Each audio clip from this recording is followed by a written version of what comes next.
We've learned about LTI systems, linear time invariant systems.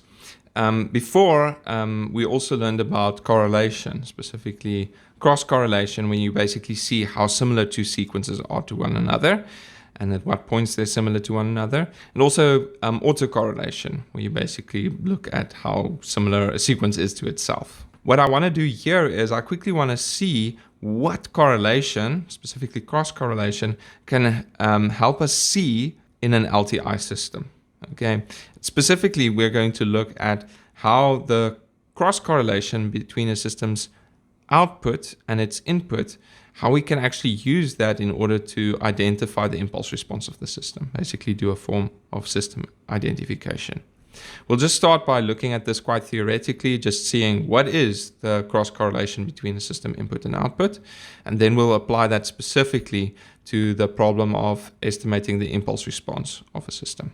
Okay, so you've heard this a million times now, but for a linear time invariant system, you can get the output of the system, y, by convolving the input with the system's impulse response. And so now what we're going to do is we're just going to check what is the cross correlation between the system's output and input. Now you can go back and revise what the cross correlation is and what the specific definition is. But it's very similar to convolution, except that you don't actually mirror the one signal. So cross correlation, you can actually write as a convolution. It's yi convolve with x minus I. Okay, I'm not going to write the definition here, but what I want you to just remember is what you're doing is you're taking a one signal and then you're basically sweeping another signal over it and summing up as you're sweeping across. So it's the same as convolution except that you don't mirror, okay? That you don't flip the signal. So you can actually do that by first flipping and then you would flip back, and then convolution is cross correlation. So what is y? We actually know what y is. We can write that in terms of x. Well, yi is just hi convolved with xi. And then that whole thing is convolved with x minus I. Now from the definition of convolution, we can basically just take out the parentheses here and get this. And then what we see is that we can actually now bunch these two together, and that is the autocorrelation of x. As a quick reminder, autocorrelation is basically I'm taking x and sweeping it over itself. So what we see here is that the cross correlation between a system's output and its input is the impulse response of the system convolved with the autocorrelation of the input. I'll show you in a second why we care about this at all. In a similar way, you can prove that the autocorrelation of a system's output with itself is equal to the autocorrelation of the system's impulse response convolved with the autocorrelation of the system's input. Okay, this is just a neat little equation because you've got output, here you've got input, impulse response convolved. So it very much it mirrors this equation quite nicely. Okay. But what we're going to do now is we're going to see how you can use this specific equation here in order to do impulse response estimation. Now we also have a new equation, which is that the autocorrelation of the system's output with its input is equal to the impulse response of that system convolved with the autocorrelation of the input. Now what we will do is, this is our system. What we're going to do is we're going to feed it with noise. And so x will now become Wn. And Wn is some randomly generated noise. The thing with noise is, like, what is the autocorrelation of noise? What does the noise tell you about itself? And you can go and revise the autocorrelation lecture that we've done before and the cross-correlation lecture. And what you will see there is that noise, if you sweep it across itself and you just offset it by 1, then you actually get something very close to 0. Okay, if you offset it by 2, you get something close to 0 and so on. Similarly, if you advance the noise by 1 or 2 or so on, you get something very close to 0. The only place where the noise actually tells you something about itself is when it overlaps perfectly. Okay, and then actually the value of the autocorrelation is equal to the power in the noise, and the power in the noise is just the variance of the noise. Okay, so this was a long-winded way of saying that the autocorrelation of noise is just a delta function. It's just an impulse, a discrete time impulse, and its strength is the variance in the noise. Okay. Now, why is this nice? This is nice because if I'm taking the cross correlation of the output of a system with noise, okay, what happens then is we're using this equation here. Okay, now h just stays h. And what we're doing is we're convolving it with the autocorrelation of the noise. And that is equal to hi convolved with, and now we just have delta I, okay, scaled by the variance. Now what is the convolution of anything with an impulse? It's just that same thing, okay? And so what we get out of this procedure here is we actually get out a scaled version of the impulse response. Why is this so profound? Imagine you have a system, okay? You know it's an LTI system, but you don't know its impulse response, okay? I can feed that system with something. I can decide what I feed it with, and I can record the output, but I can't look inside the box, okay? It's a little black box. I can't look inside it, but I want to know its impulse response. I've just given you a very simple way in order to actually get the impulse response. What you do is you generate some noise, some white noise. You just sample some samples from a Gaussian distribution with a zero mean and some variance. I've got that noise, and then what I do is I feed it into the system with the unknown impulse response, and I record the output. After this, what I have is I know what noise I fed in. Okay, I generated it. I also saved it, importantly. And I know what I recorded as the output of the system. And now all I do is I just use Python to tell me what is the cross correlation between the output and the input. I've recorded the output. I have the input. I generated it. And I just calculate the cross correlation. I don't have HI, but actually I know if I do this cross correlation between the output and the input, then what I get out is just a scaled version of the impulse response. And I actually even know the scale. That's what I use to generate the noise with. Okay. And so what you do is generate some noise, feed it through, record, cross correlation, and boom, I have the impulse response of that system. That's super cool. If that doesn't fill you with some happiness, you have no soul. Say you have a system with the impulse response like this, and that maybe the system changes over time. A satellite rotating in space, but as it releases fuel, then maybe its impulse response changes. What you can do is you can continuously basically do system identification, continuously check what is the impulse response of the system. And this is something called online system identification.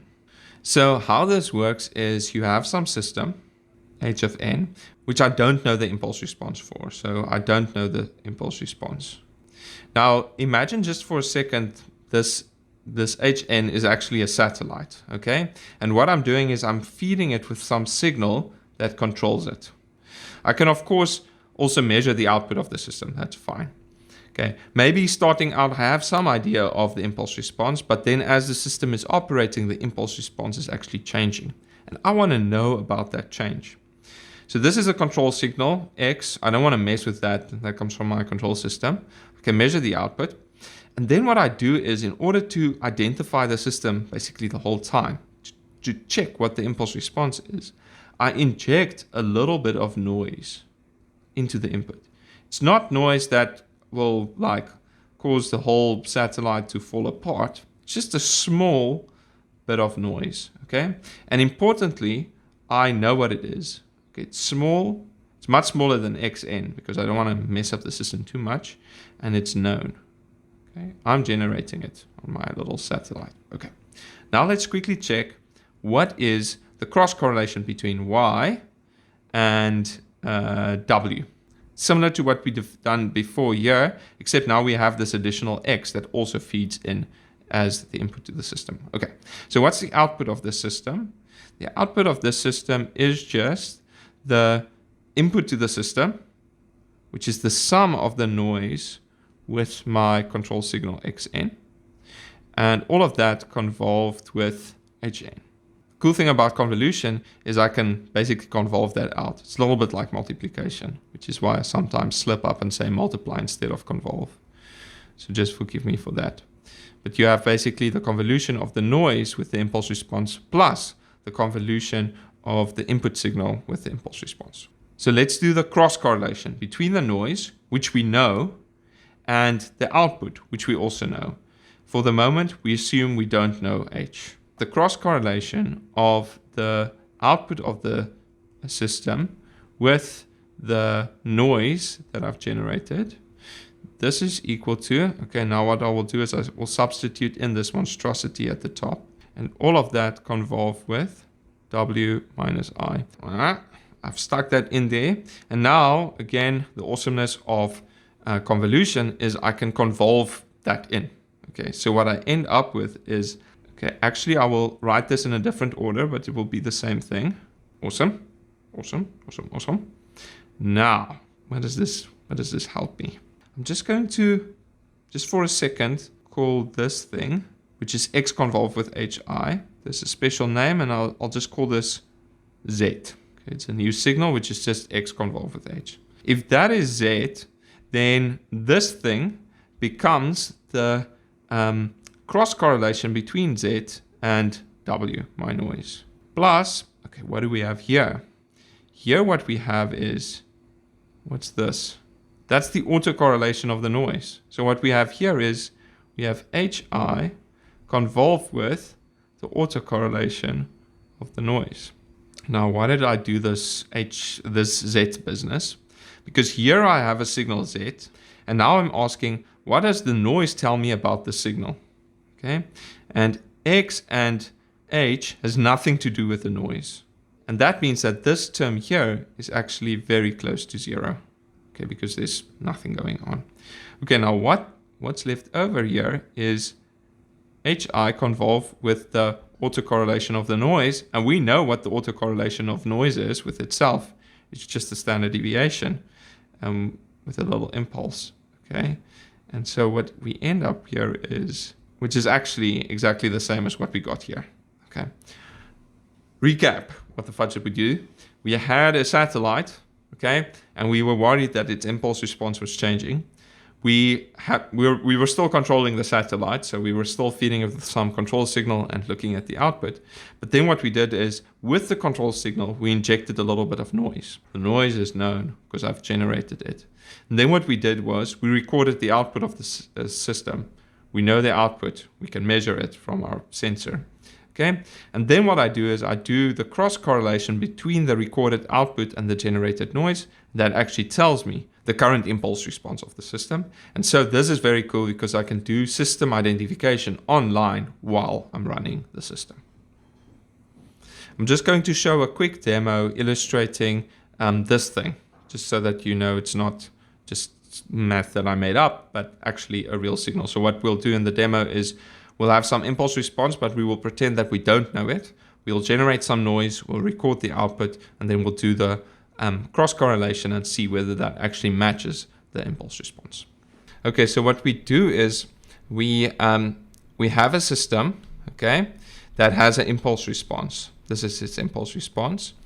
But we should pretend that we don't know that the impulse response is 1, 2, 3, 4, 3, 2, 1, okay? All we have is we can feed the system with some inputs and observe the outputs. We don't actually have h. What we want is h, we don't have it. So what we do is we feed the system with that signal, w, okay? And w is just this random generated noise. It's actually, I show it here. It's just, we just draw samples from a normal distribution with a mean of 0 and a standard deviation of 1, okay? And we get 1,000 samples. And then what we do is we pass those 1,000 noise samples through the system and we record the output, okay? Just again, we don't know this. We should pretend that we don't know this. All we have now is we know what noise we passed in, and we know what came out of the system. Okay, so what came out of the system looks like this. So that's what came out of the system in this case. Okay, so what we then do is we take the cross correlation of the system output, which we have, with the system input, the noise that we fed into the system. And this is the output that we get. Now, this isn't perfect because we only took 1,000 samples, right? If you took a lot more, then these things would be perfectly zero.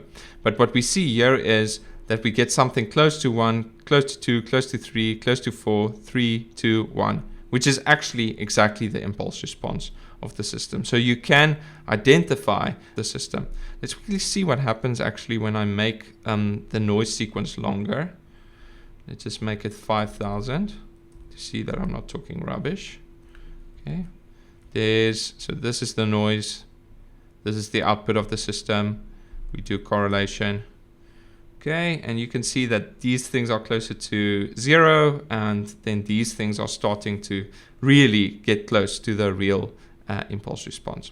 I wanted to give you a sense of what that filter actually does. I'm just generating way more samples here, and then I'm actually going to listen to it. So what we feed into the system is white noise. It sounds like this. And I just wanted to give you a feel of what a system does when you use an impulse response like this. And so it will kind of color the noise. So it's pretty cool from this thing.